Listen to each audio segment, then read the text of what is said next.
All right, so today we are talking about solving literal equations.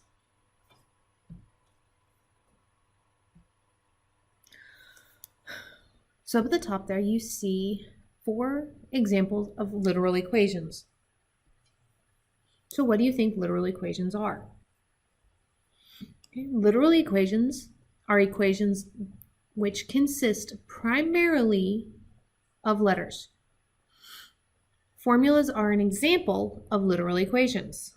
So any equation that has primary letters, more than one variable, is a literal equation. So we can rearrange the literal equations to isolate a certain variable. Now you might ask, why might we do this? Well, if we have certain values that we know for certain variables, rearranging the equation can make it quicker to solve for the missing variable. So to rearrange literal equations, we are going to use the inverse operation, just like we were solving equations, to undo each operation that has happened to the variable we want to isolate. And in a second, we will look at that in our first example. All right, so in this first example, we are wanting to isolate or solve for h. So I like to box in the variable I'm going to solve for. Now, then I look at what's outside that box and what operation are we doing. Okay, in this case, we are multiplying. So I know that the opposite of multiply is divide.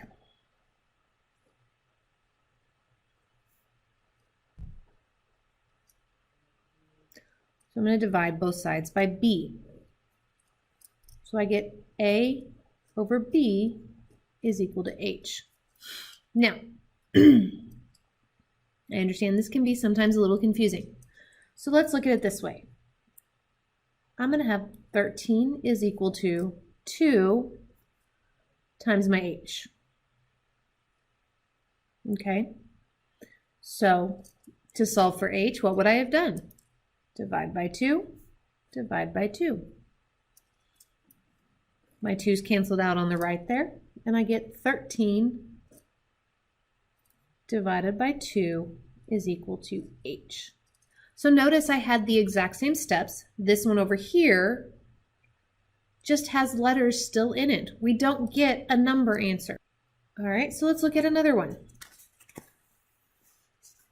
Oops.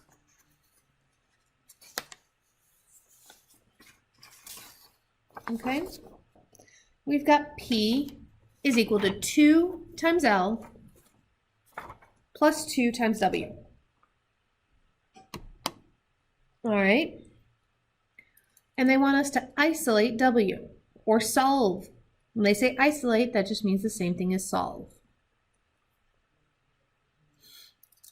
All right, so we want to solve for W. So notice I've got this 2 multiplying to the W, but I also have this 2 times L. Okay, this 2 times L is adding, right? It's positive, so it's adding to the W. So just like if we were to solve an equation, I am going to undo anything that is adding or subtracting first. So I'm going to subtract 2L. And whatever I do to one side, I must do to the other. So I get P minus 2L is equal to 2 times W. Now, I haven't gotten the 2 by itself yet, have I? Or, I'm sorry, the W by itself. Misspoke there. So what do I need to do to get that to happen? Well, this 2 is multiplying to W, right? So how do we undo something that's multiplying? We divide. And we get P minus 2L over 2 is equal to W. And I'm done.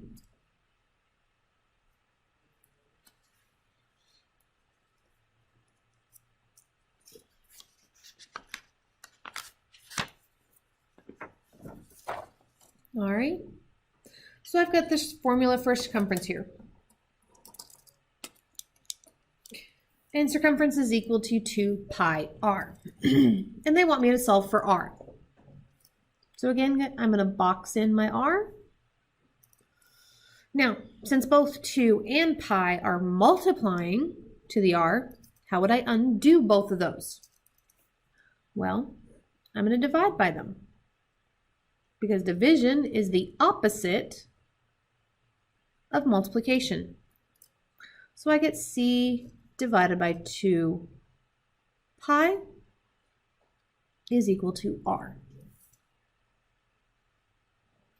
And again, guys, remember we are doing this so that way if we're given the circumference, but we want to know what the radius of that circle is, we can quickly find it. Because all we would have to do is plug in.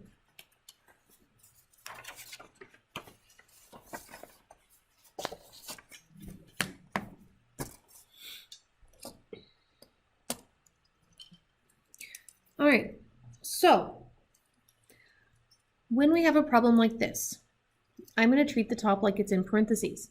Now remember, in our order of operations, parentheses is one of the first things we undo, or we work with, right?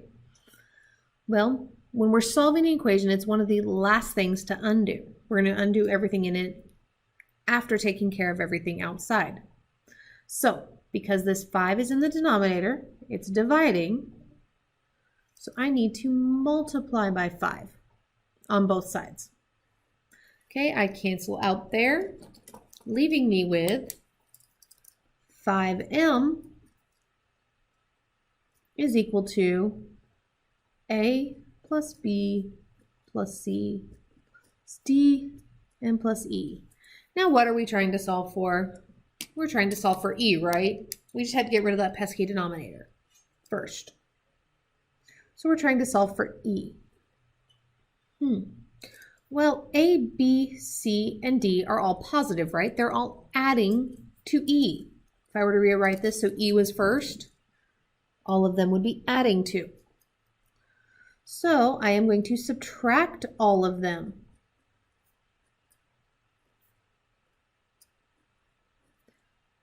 And whatever I do to one side, remember I have to do to the other.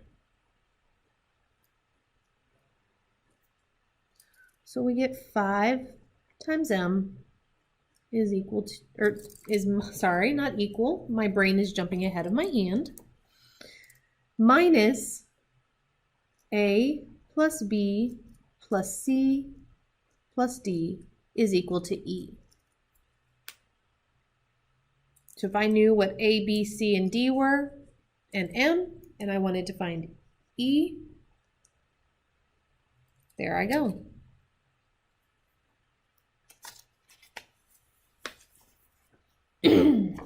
All right, so on this next one,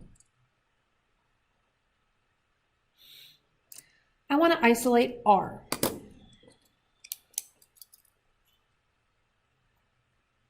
Okay, so remember we always undo addition, subtraction first, which I don't have any in this problem, right?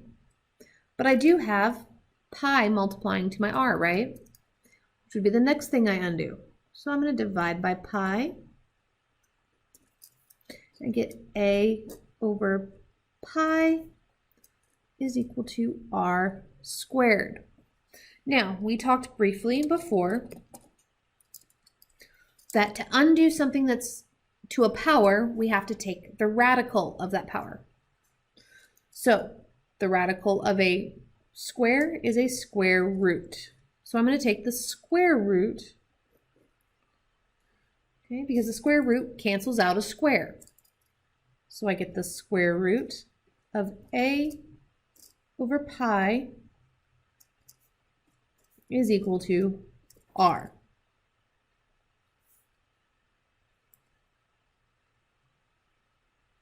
We're going to look at this last one here. So I've got v is equal to 1/3 pi r squared times h. And I want to isolate h, or I want to solve for h. Okay, so first things first, I want to get rid of this fraction. So remember, To undo a fraction, I flip it and multiply. Remember, that's the same thing as dividing by. A fraction is to flip it and get our reciprocal. Okay, 3 over 1 is just 3, so I get 3 times v is equal to, I cancel out on the right side, and I'm left with pi r squared times the height. Now I'm still trying to isolate the h, aren't I? All right, so what is pi and r squared doing? What operation? Well, pi r squared is multiplying to the h, isn't it? So we are going to divide. Remember, we're undoing in relation to the variable that we're trying to isolate. So we get 3v divided by pi r squared is equal to h. So we'll talk a little bit more about in the next video how using these is easier. Okay. All right, and that is it for this video.